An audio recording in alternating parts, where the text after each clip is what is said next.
اللہ نے قرآن میں نبی پاک علیہ السلام کے دشمنوں کے بارے میں فرمایا ہے ان شانئک ھوال ابتر۔ ابتر کا ہماری پنجابی یا سریکی زبان میں ترجمہ کریں تو یہ بنتا ہے نسل مکی، نسل مکی، سمجھ آئے۔ اللہ فرماتا ہے حبیب جو آپ کا دشمن ہے بس اس کی نسل مکی، اس کا کھاتا ختم، وہ ابتر ہے۔ جو آپ کا دشمن ہے وہ کیا ہے؟ ابتر کہتے ہیں جس کی اپنی سگی اولاد نہ ہو، کوئی اپنا نسبی بیٹا نہ ہو، اس کو کیا کہتے ہیں؟ ابتر۔ ابو جہل کا بیٹا ہے لیکن وہ پھر بھی ابتر ہے۔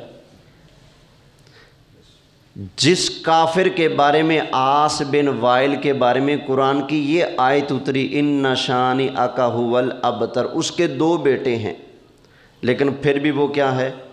ابتر ہے، اس لیے کہ 2 بیٹے پیدا تو بے شک اسی سے ہوئے ہیں لیکن کلمہ پڑھ کر غلامی تو میرے لاجپال کی کرتے ہیں نا، ٹھیک ہے نا۔ وہ بیٹے اب عاص بن وائل کے ہیں لیکن نعرہ اپنے باپ کا نہیں لگاتے، کلمہ اپنے باپ کا نہیں پڑھتے، گن اپنے باپ کے نہیں گاتے، جان اپنے باپ پر قربان نہیں کرتے۔ اگر جان قربان کرتے ہیں تو نبی پاک علیہ السلام کے نام پر قربان کرتے ہیں۔ اگرچہ پیدا اسی سے ہوئے لیکن ان کی وفائیں، ان کی محبتیں تو نبی پاک علیہ السلام کے ساتھ ہیں نا، اس لیے اس کے شمار ہو کر بھی وہ اس کے نہیں، وہ نبی پاک کے غلام کہلائے ہیں۔ اسی طرح ابو جہل بھی ابتر ہے، حالانکہ اس کا بیٹا اکرمہ ہے لیکن چونکہ وہ اپنے باپ کے طریقے پر نہیں، وہ کس کے طریقے پر ہے؟ وہ نبی پاک کا نوکر ہے نا، نبی پاک کا غلام ہے، نبی پاک کا صحابی بن گیا نا، اس لیے اس کا مطلب نکلا کہ کافر اگر صاحب اولاد بھی ہو پھر بھی نسل مکی، پھر بھی ابتر ہے، اور نبی پاک کا غلام ہو اولاد نہ بھی ہو اس کا ذکر پھر بھی جاری رہتا ہے۔ حضرت بابا بلے شاہ، ہاں جی ذکر سنتے ہو کہ نہیں؟ حضرت بابا بلے شاہ سرکار کا شادی نہیں کی، کوئی اولاد نہیں، لیکن ان کا ذکر ہر جگہ ہے۔ کیوں؟ حضور کے غلام ہے نا۔ یزید، اس کے 18 بیٹے لیکن کوئی فخر سے یزید کا نام لیتا ہے؟ بولے کوئی اپنے بیٹے کا نام یزید رکھنے پر تیار ہے؟ نہیں نا۔ کیوں؟ اس لیے کہ وہ نبی پاک کا دشمن، نبی پاک کی آل کا دشمن، نبی پاک کا دشمن ہو، نبی پاک کی آل کا دشمن ہو، بے شک 18 بیٹے ہوں پھر بھی نسل مکی، پھر بھی اس کا ذکر خیر نہیں باقی رہتا، اور نبی پاک کا غلام ہو لا وارث ہی کیوں نہ ہو، بے اولاد ہی کیوں نہ ہو، اللہ اس کا ذکر قیامت تک باقی رکھتا ہے۔ جب غلاموں کا ذکر تا قیامت اللہ نے باقی رکھا ہے تو اپنے محبوب کا ذکر کیوں نہیں باقی رکھے گا؟ ہیں آئے ہائے۔ مٹ گئے مٹتے ہیں مٹ جائیں گے دشمن تیرے، مٹ گئے مٹتے ہیں مٹ جائیں گے دشمن تیرے، نہ مٹا ہے نہ مٹا ہے نہ مٹے گا کبھی چرچا تیرا، ورفعنا لکا ذکرک کا ہے سایہ تجھ پر، بول بالا ہے تیرا ذکر ہے اونچا تیرا۔ ذرا محبت سے کہہ لیں تو نبی پاک علیہ السلام کا ذکر تو نہیں نا مٹنے والا۔ اچھا، پاکستان میں کچھ ایسے لوگ بھی ہیں جو رات کو نا یہ رنگ والی بالٹیاں اٹھا کر جہاں کہیں ان کو یا رسول اللہ لکھا نظر آتا ہے نا اس پر رنگ پھیر دیتے ہیں۔ ایسے شرارتی بھی پائے جاتے ہیں، یا رسول اللہ مٹاؤ، یا رسول اللہ مٹاؤ۔ پتہ ہے نبی پاک کا نام مٹانے کا مطالبہ کس نے کیا تھا؟ جب سرکار عمرہ کے لیے تشریف لائے مکہ فتح نہیں ہوا تھا، کافروں نے راستہ روکا، صلح حدیبیہ کا موقع ہے، کافروں نے کہا جی اس سال تو آپ عمرہ نہ کریں، اگلے سال آ جائیں۔ وہ بھی خالی ہاتھ آئیں گے، تلواریں لے کر نہیں آئیں گے، یہ بھی شرط ہے، یہ بھی شرط ہے، یہ بھی شرط ہے، یہ بھی شرط ہے۔ کافی ساری شرطیں لکھنے کے بعد جب معاہدہ تیار ہو گیا تو سرکار نے فرمایا اس پر سائن کرو نا، اپنے بدل نہ جانا۔ اب کافروں نے اپنے اپنے سائن کیے، سمجھ آ گئی نا؟ تو اب نبی کریم علیہ السلام نے بھی اپنی مہر لگائی۔ حضور کی مہر میں کیا لکھا تھا؟ محمد الرسول اللہ۔ کیا لکھا تھا؟ یہ جو آپ بعض اوقات ایک عبارت لکھی دیکھتے ہیں،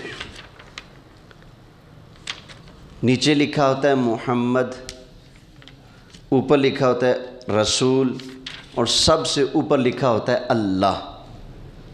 بندہ اوپر سے پڑھے تو بندے کو سمجھ نہیں آتا یہ کیا لکھا ہے، اللہ رسول محمد، اوپر اللہ، نیچے رسول، پھر نیچے محمد لکھا ہوتا ہے۔ تو کئی لوگ مجھ سے پوچھ بھی لیتے ہیں یہ اللہ رسول محمد یہ جو لکھا ہے یہ کیا ہے؟ تو سن لیں، نبی کریم علیہ السلام، میں دیکھ رہا تھا شاید اس میں اس کی تصویر ہو تو آپ کو دکھاتا ہوں۔ حضور کی جو مہر مبارک تھی نا، اس میں جو محمد الرسول اللہ لکھا تھا نا، وہ جو رسم الخط تھا نا، جس کے مطابق وہ تیار کی گئی تھی، اس کے مطابق ان الفاظ کو نیچے سے اوپر کی طرف پڑھا جاتا ہے۔ تو وہی حضور کی مہر میں جو لکھا ہوا تھا نا محمد الرسول اللہ، وہ اسی کی تصویر ہوتی ہے آپ کے سامنے۔ نیچے لکھا ہوتا ہے محمد اور اوپر رسول اور اوپر اللہ۔ نیچے سے پڑھیں گے تو کیا بنے گا؟ محمد الرسول اللہ۔ تو حضور نے اپنی مہر لگا دی۔ اب کافروں نے کہا جی رکیے، یہ معاہدہ نہیں چلے گا۔ فرمایا کیوں؟ کہتے ہیں جی اگر ہم نے آپ کو رسول مانا ہوتا تو یہ سارا کچھ کرنے کی ضرورت ہی کیا تھی؟ ہمارا مسئلہ ہی آپ سے یہ ہے کہ ہم نے آپ کو رسول نہیں مانا، اور آپ نے یہاں پر لکھ دیا ہے محمد الرسول اللہ، یہ آپ نے لکھ دیا ہے۔ آپ محمد بن عبداللہ لکھیں، محمد الرسول اللہ مٹائیں، پھر ہمارا معاہدہ ہوگا، وگرنہ نہیں ہوگا۔ اب آپ بتائیں یہ مطالبہ کس کا تھا؟ مسلمان کا تو مطالبہ نہیں ہو سکتا، نہ یہ مسلمان کا کام ہو سکتا ہے۔ سمجھ آئی نا؟ مسلمانوں کا تو کام ہے سرکار کا نام لکھنا، سرکار کے نام کا ادب کرنا، سرکار کے نام کو چومنا، سرکار کے نام سے پیار کرنا، حضور کے ذکر کو روکنا، ٹوکنا، مٹانا، اس پر رنگ پھیرنا، یہ مسلمان کا کام ہو سکتا؟ بولیے۔ اب تو میں آپ کو کیا بتاؤں، اب یہ یا رسول اللہ کے ساتھ دشمنی اتنی بڑھتی جا رہی ہے، اتنی بڑھتی جا رہی ہے۔ حدیث کی وہ کتابیں جن میں ایسی حدیثیں موجود تھیں کہ فلاں صحابی نے حضور کو وفات کے بعد دور سے یا رسول اللہ پکارا، یا تو حدیث نکالی جا رہی ہے کتاب سے، یا پھر لفظ یا نکالا جا رہا ہے۔ سمجھ آئی نا؟ امام بخاری کی کتاب ہے، کس کی؟ نام ہے الادب المفرد، امام بخاری کی کتاب ہے، میرے پاس موجود ہے۔ اس میں انہوں نے ایک حدیث لکھی تھی کہ حضرت عبداللہ بن عمر کے پاؤں میں ہو گئی درد، موچ آ گئی، پاؤں ٹھیک نہیں ہو رہا تھا، تو کسی نے آ کر کہا اذکر احب الناس الیک، آپ اس کو یاد کریں نا جس کو آپ سب سے زیادہ چاہتے ہیں، سب سے زیادہ آپ جس سے پیار کرتے ہو اسی ہستی کا نام لو، اللہ آرام عطا فرما دے گا۔ تو حضرت عبداللہ بن عمر نے فوراً کہا فقال یا محمدہ، سمجھ آئے؟ یا محمدہ، جیسے انہوں نے پکارا، امام بخاری حدیث نقل کر رہے ہیں، ان کا پاؤں فوراً ٹھیک ہو گیا۔ اب یہ صحابی نے حضور کو کیسے پکارا؟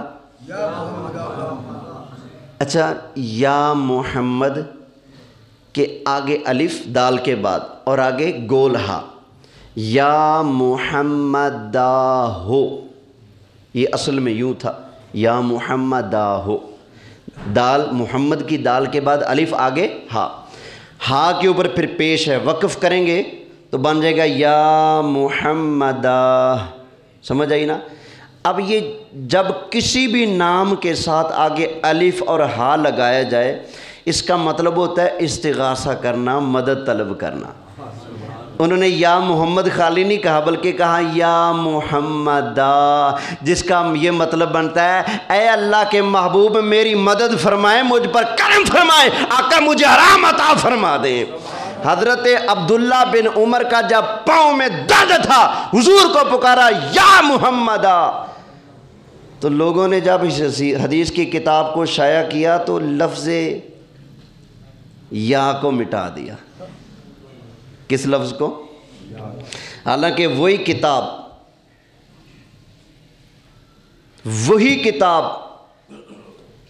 ترکی کی چھپی دیکھ لو، یا محمد لکھا ہوا ہے، ایران کی چھپی دیکھ لو، یا محمد لکھا ہے، انڈیا کی، افغانستان کی چھپی دیکھ لو، یا محمد لکھا ہوا ہے۔ دوسرے ملکوں نے کتاب چھایا کے تو یا محمد لکھا ہوا ہے ساتھ، لیکن سانگلا ہل پاکستان کا جو شہر ہے وہاں سے کتاب شائع کی انہوں نے، تو انہوں نے لفظ یا مٹا دیا ساتھ سے۔ اب ایک اور ظلم ان کا بتاؤں، ایک اور حدیث ہے، حضور کی بارگاہ میں ایک صحابی آئے، عرض کی آقا میں آنکھوں سے نبینا ہوں، مجھے آنکھیں چاہیے۔ حضور نے فرمایا اگر تو صبر کرے تو تیرے لیے جنت ہے، فلک الجنہ، تیرے لیے جنت ہے اگر تو صبر کرے۔ آقا جنت تو آپ کے صدقے ملنی ہے، میں نے اندھا نہیں رہنا، آقا آنکھیں عطا فرمائیں، آپ کو دیکھنا چاہتا ہوں۔ تو نبی کریم علیہ السلام نے فرمایا جا اپنے گھر جا کے وضو کر کے 2 رکعتیں پڑھ، 2 رکعت پڑھنے کے بعد یہ دعا مانگ، حضور نے دعا سکھائی تھی، اللہم انی اسألک و اتوجہ الیک بنبیک محمد نبی الرحمہ، یا محمد انی اتوجہ الیک۔ حضور نے یہ دعا سکھائی جس میں حضور نے خود سکھایا تھا، تو نے جا کر کہنا ہے یا محمد، ٹھیک ہے نا؟ اس حدیث کو بھی 1400 سال سے جو حدیث کی کتابیں چھپتی آ رہی تھی، کلمے نسخے دنیا کے اندر موجود تھے، کوئی بھی اٹھا لیں آپ، ہر جگہ یہ الفاظ ویسے سلامت تھے، لیکن پاکستان میں آ کر وہ کتاب جب حدیث کی شائع کی گئی، ساری حدیثیں ٹھیک، لیکن اس حدیث کے اندر سے لفظ یا بولو کھا لیا گیا۔ تو جو حدیثوں کے اندر سے لفظ یا کھاتے ہیں وہی پھر رات کو رنگ والی بالٹیاں اٹھا کر دیوار پہ لکھا یا رسول اللہ مٹانے کی بھی جرت کرتے ہیں۔ میں کہتا ہوں تم حدیثوں سے یا مٹا لو گے، ان کتابوں سے جو تم چھاپ رہے ہو، تم دیواروں سے یا مٹا لو گے، پر ہمارے سینے تو سے یا رسول اللہ نہیں نہ مٹا سکتے۔ جو اللہ تعالیٰ نے جنت کے درختوں کے پتوں پر حضور کا نام لکھا ہے اس کو نہیں مٹا سکتے، قرآن میں جو یا ایھا النبی لکھا ہے اس سے نہیں مٹا سکتے، اللہ نے جو حوروں کے ماتھے پر یا محمد لکھا ہے اس کو تم نہیں مٹا سکتے، حضور کے ہاتھ میں جو قیامت والے دن حمد کا جھنڈا ہوگا اس پر جو یا محمد لکھا ہے اس کو تم نہیں مٹا سکتے۔ اس لیے ہمیں کہنے دو، مٹ گئے، مٹتے ہیں، مٹ جائیں گے دشمن تیرے، نہ مٹا ہے نہ مٹے گا کبھی چرچا تیرا۔ حضور کے نام کو مٹانے والے مٹ گئے، حضور کے ذکر کو روکنے ٹوکنے والے مٹ گئے، پر اللہ کی قسم ہے میرے آقا کا ذکر تو قیامت تک ہوتا رہے گا اور بڑھتا رہے گا، بڑھتا رہے گا، بڑھتا رہے گا۔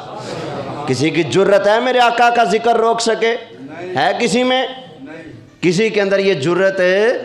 وہ اپنے ترلے ترلے کر لیتے ہیں، کچھ جن کو زیادہ ہی تکلیف ہوتی ہے حضور کے نام سے، وہ ترلے مرلے کرتے رہتے ہیں، لیکن ان کے ترلے مرلے سارے بیکار ہیں۔ کیوں؟ اس لیے یار تم کتاب سے ذکر مٹا دو گے، حدیث سے ذکر مٹا دو گے، یا حدیث کو کتاب سے نکال دو گے، یا لفظ ہٹا دو گے، کہاں کہاں گڑبڑ کرو گے جب اللہ خود حضور کا ذکر بلند کر رہا ہے۔ چلو تم کتابیں مٹا لو گے، چلو تم بندے مٹا دو گے، چلو دیواروں سے لکھا مٹا دو گے، کہاں کہاں ڈنڈی مار لو گے۔ آپ بتاؤ کیا کسی مائی کے لال کے اندر جرت ہے اللہ ذکر مصطفیٰ بلند کرے اور وہ اللہ کے مقابلہ میں آ کر حضور کا ذکر روک لے ٹوک لے؟ بتاؤ، بولو یار، حضور کا ذکر کس نے بلند کیا ہے؟ کس نے بلند کیا ہے؟ ورفعنا، بولو صحیح، ورفعنا۔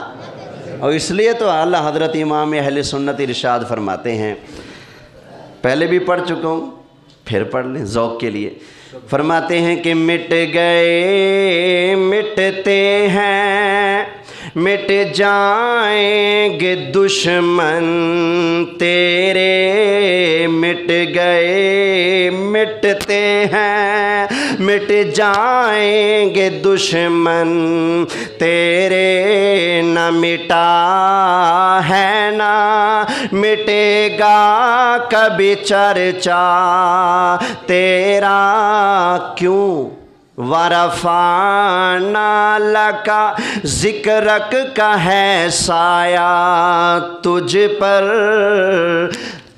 وَرَفَعْنَا لَكَ ذکرک کا ہے سایہ تجھ پر، بول بالا ہے تیرا ذکر ہے اونچا تیرا۔ نبی پاک علیہ السلام کا ذکر ہے، بولیے صحیح۔ حضور نا ابھی پیدا نہیں ہوئے تھے، اس وقت سے شرارتی لوگوں کی شرارتیں شروع ہو گئی تھیں کہ کسی طرح حضور کا ذکر روکا ٹوکا جائے۔ اسی لیے تو یہودیوں نے ایک دن حضرت عبداللہ کو تنہا پا کر قتل کرنے کا پروگرام بنایا۔ تلواریں لے کر 10-12 یہودی جیسے حضرت عبداللہ کے سر پر پہنچے قتل کرنے کے لیے، اللہ تعالیٰ نے ان کے ہاتھ یہاں تلواریں ہاتھ میں لی ہیں، یوں ہوا کے اندر اٹھے ہاتھ رہ گئے، وہیں اللہ تعالیٰ نے ان کے ہاتھ شل فرما دیے اور فوراً اللہ نے فرشتوں کو بھیجا، فرشتوں کے ہاتھ میں درے تھے، مار مار ان یہودیوں کی کمر ٹیڑھی کر کے رکھ دی۔ تو یوں اللہ تعالیٰ نے نبی پاک علیہ السلام کے والد کو سلامت رکھا۔ یہودی چاہتے تھے نہ سرکار کے والد زندہ رہیں نہ نبی پاک دنیا میں آئیں، سمجھ آئی نا؟ یہودی چڑھتے تھے، تو یہ سرکار کے ذکر کے سے چڑھنا، سڑنا، کڑنا، مرنا یہ مسلمان کا طریقہ نہیں ہے، بلکہ یہ تو یہودیوں کا کام ہے۔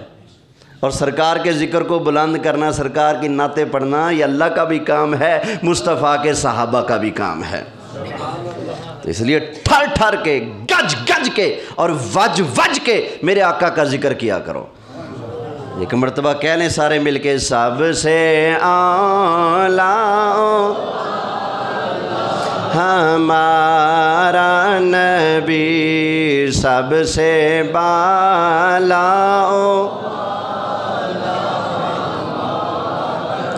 سارے اونچوں سے اونچا سمجھیے جسے، سارے اونچوں سے اونچا سمجھیے جسے، ہے اس اونچے سے اونچا ہمارا نبی، ہے اس اونچے سے اونچا ہمارا نبی، سب سے اعلیٰ اعلیٰ ہمارا۔ حضور کے جو بے شمار معجزات ہیں نا، ان میں سے میرے آقا ایک بہت بڑا معجزہ یہ ہے کہ سرکار کا ذکر اب تا قیامت ہمیشہ ہمیشہ باقی رہے گا۔ سمجھ آئی نا؟ اس لیے کہ میرے نام لینے والے مر جائیں گے، آپ کا نام لینے والے مر جائیں گے، آپ کو یاد کرنے والے مر جائیں گے، پر نبی کریم علیہ السلام کا نام لینے والا، نبی پاک پر درود بھیجنے والا، نبی پاک کا ذکر کرنے والا، نبی پاک کی شان بیان کرنے والا، نبی پاک کے ذکر کو بلند کرنے والا اللہ ہے۔ نہ اللہ کو موت آ سکتی ہے اور نہ اللہ تعالیٰ کی صفتیں فنا ہو سکتی ہیں۔ اللہ ذکر کرتا ہے مصطفیٰ کا، جب اللہ ہمیشہ ہے تو ذکر مصطفیٰ بھی اب ہمیشہ ہمیشہ رہے گا۔ وما علیہ الا البلاغ المبین۔